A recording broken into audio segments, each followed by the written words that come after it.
Do you like big tanks? Do you like being a crowd control killing machine? Do you wish you were the little mermaid, but instead of a red-haired girl, you'd be an armored goliath with a giant hook? Well, Nautilus is the perfect jungler for you, with CC in 4 of his abilities to destroy any hope of the enemies from escaping and a big, chunky health bar. Because in today's league, no one wants to be a frontline tank. Nautilus is an amazing pick for the jungle, and this is the best way to pull it off. I don't know why people are surprised when I pick Nautilus jungle nowadays, but when some seasons back, it was totally common. He's a big, chunky champion with tremendous CC. Why wouldn't you want that in your team? And like I just said, especially when no one wants to be a tank anymore, there are different ways to carry a match. The most common one, of course, is dealing massive damage to obliterate enemies before they can react. But another important one is managing the fight so your baby laners only worry about dealing damage.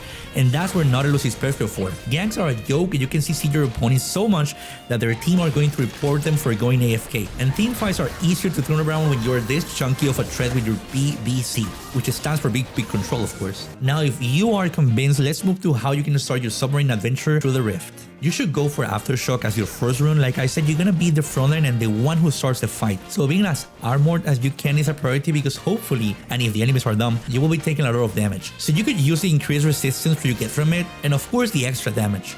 Now, if you want even more CC, you can also use Glacial Augment to further slow the enemies and also reduce their damage done, which is cool too. The rest of the runes look like this. You can always stick to your preference, but the ones that I feel are kinda mandatory is Revitalize, which increases your shield that you use every 10 seconds, and Shield Bash that gives you extra damage when you have a shield. Seems like a no-brainer for Nautilus. The farming route is simple. Start with your bot lane and clear your way to the top. You should start with W and then E to clear faster. The main priority to level up will be W and then E and Q. This for increased damage and faster farming, which honestly is where Nautilus can struggle a bit. And talking about damage, this is the build that worked the best for me.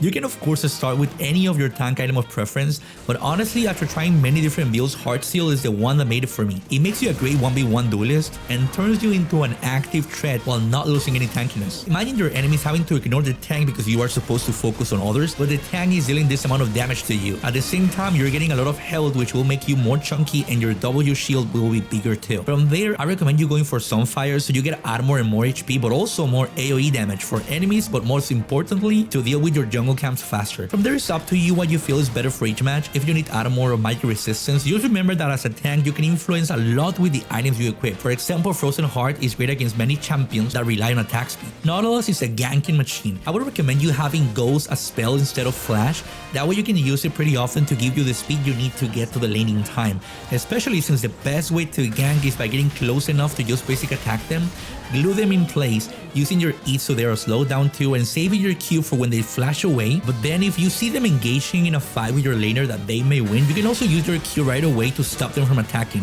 It only lasts like a second, but it makes a big difference. Once you're level 6, treat it the same way as your Q. Save it for when they try to escape, flash away or something, or use it to change CC so your enemy can't move at all while you kill them. Like, start with your basic attack, E, Q, and R. They won't be able to do anything for a while, giving you plenty of time to deal with them. By using Nautilus in teamfight, you're going to be the one who starts it all. This is not going to be a clean gameplay. You're honestly going to die a lot, because you have to give it all in order to give your teammates a winning chance. You're going to be the one who is going to be in the middle of all the enemies. Just remember, you are not playing Pro League of Legends, and most of the time your team won't understand the play you have in mind. Make sure your teams are close and ready to engage, and also mark them that you are going in. In most of the situations, the ideal engage will be starting with your Q to close the gap quick while applying some CC, and as soon as you get pulled to your opponent, use your W and then your ultimate.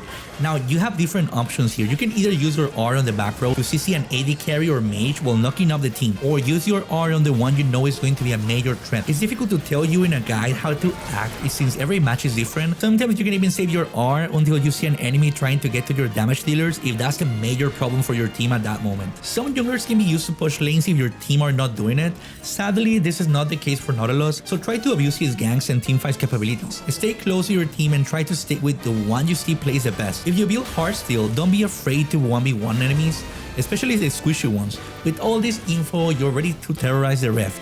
If you want to watch more jungle stuff, consider subscribing, it will help me a lot. Hope you enjoyed the video, and I'll see you next time.